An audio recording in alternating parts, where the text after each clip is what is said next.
So I'm heading to Maine tomorrow, and I'm just getting ready right now to leave.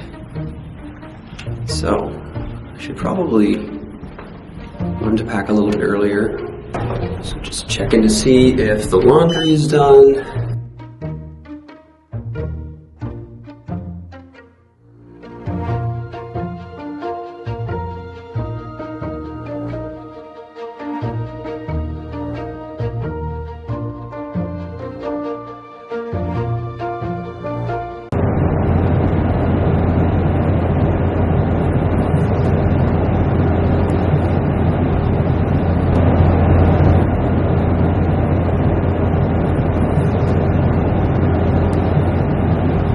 So I'm in Baltimore right now. I'm just getting ready to get on the plane, and it's been a good journey so far. So I am looking forward to this conference.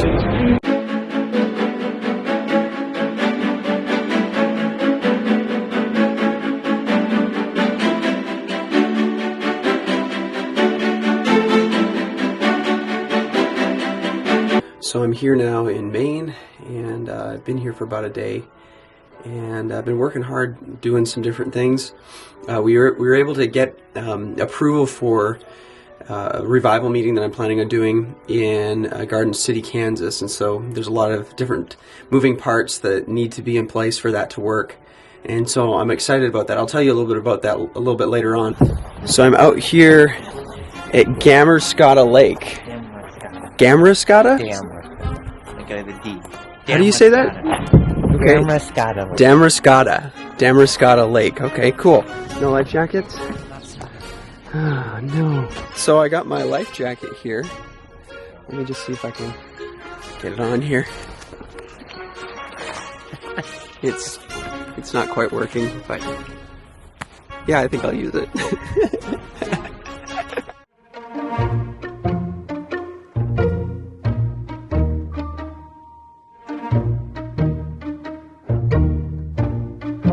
You can tell that I don't really know how to do this, because if I did, I would only just be paddling on one side. The only thing I really don't want to happen here is for like some wind to come up and like knock this thing over. That would be kind of expensive. I said earlier that I was going to share a little bit about what the Lord's been doing. We were able to get the pavilion for free for 4 days. So from July 11th to 14th, we're going to be going out there and doing a gospel meeting.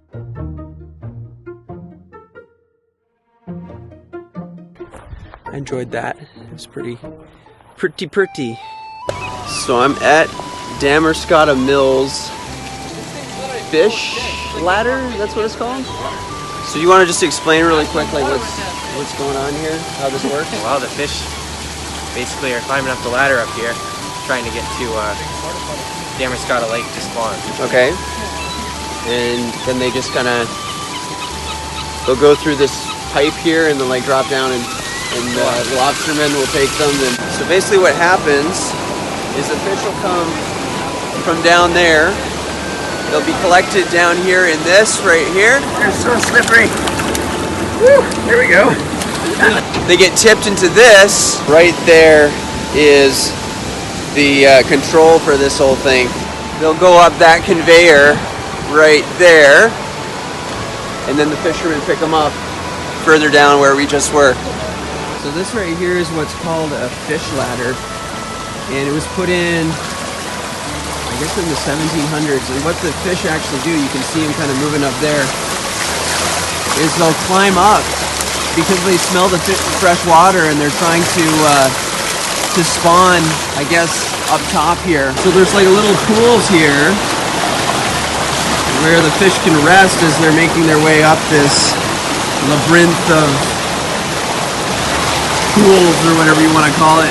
The goal of the fish is to get up here and to spawn in the lake here. So I'm right here with Mr. Reed and Asa, and just been looking at how this wood miser works, and it's pretty cool. We were able to saw, I wasn't able to do anything, but he's able to take a log and turn it into one of those 2x10s. So, pretty neat process. So since I have a little extra time, it might be good to do some reading, and so I noticed there's some pretty good titles here. All right, let's see what we got going on here. Ooh, that looks like a good one. The key to becoming a strong and irresistible husband is discovering the mind of a woman. Fascinating.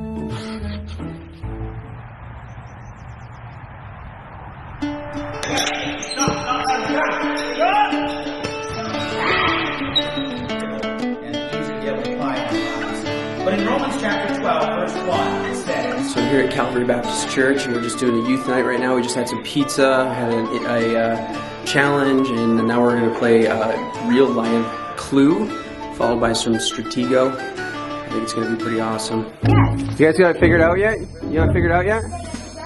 No?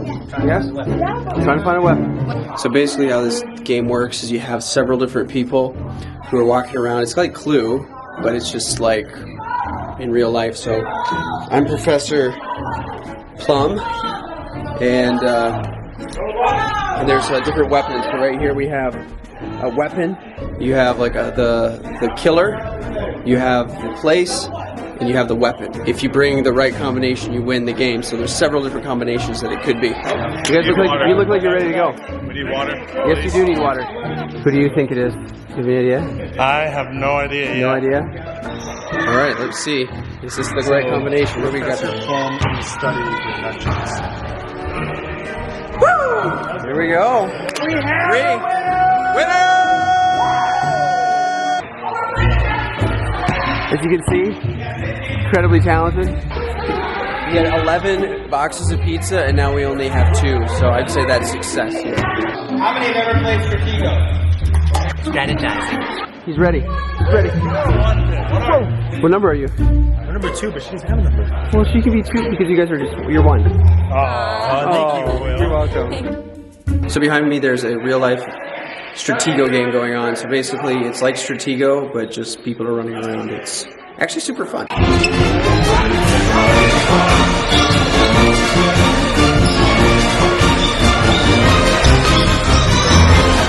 was going after the big one, so I had to jump in there. So. Yeah, jump in there to save his life.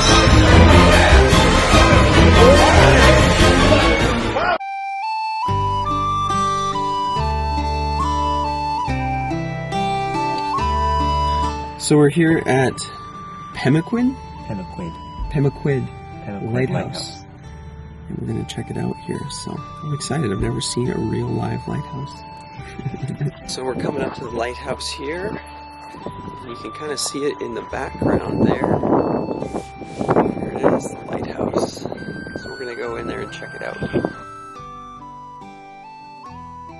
And there's a lot of different cool things. Look at this head of that lobster.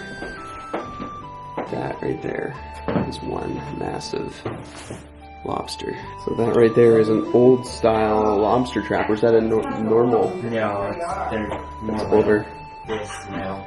Okay, this is a newer lobster trap. And so basically, Levi, how does this work then? The lobster goes in there, or? Yeah, they'll have the bait in there. They're usually a lot bigger. Okay, They'll have the bait in there.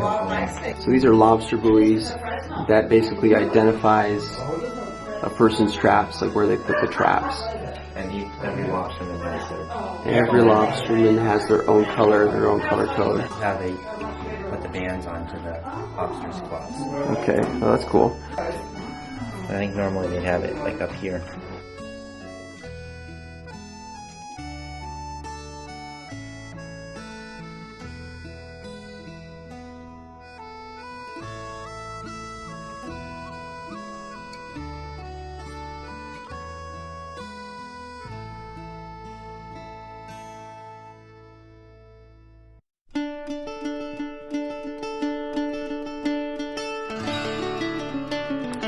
Alright, so here we are up at the top of the lighthouse here.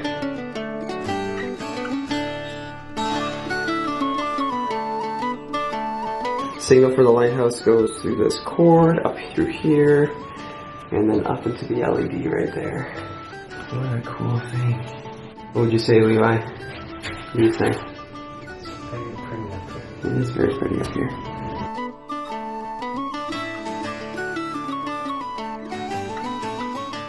Thank you very much, Bob. Yes, thanks, Bob. Appreciate it. That was very kind of you. You're a gentleman and a scholar, as my grandpa used to say. So here we are down on the rocks, me and Levi, and we're just going to check it out and see what we can see.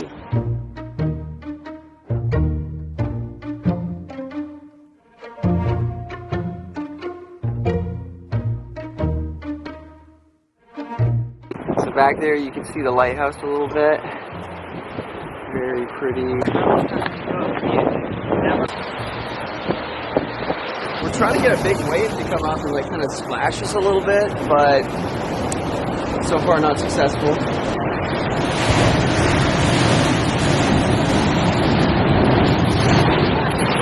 So I got a little bit of a splash there. That was kind of cool.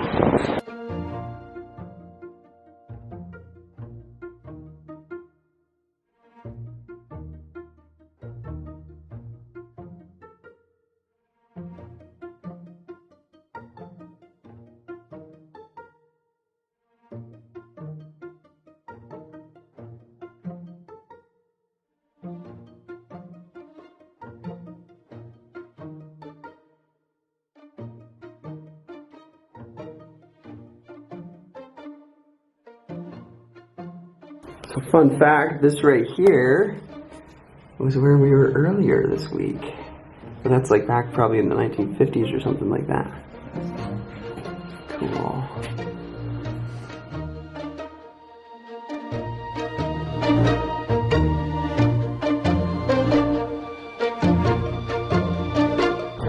I absolutely love this shot here. You can see kind of how the rock formation is moving up. And it kind of almost looks like there's waves or something in the rocks. It's pretty cool. So there we go. I have a lobster boat. Checking their traps. Now it's time for some food. So I think I've decided I'm going to be a missionary to Maine. You'll be dead there. So we kind of had a little bit of a divine appointment back there.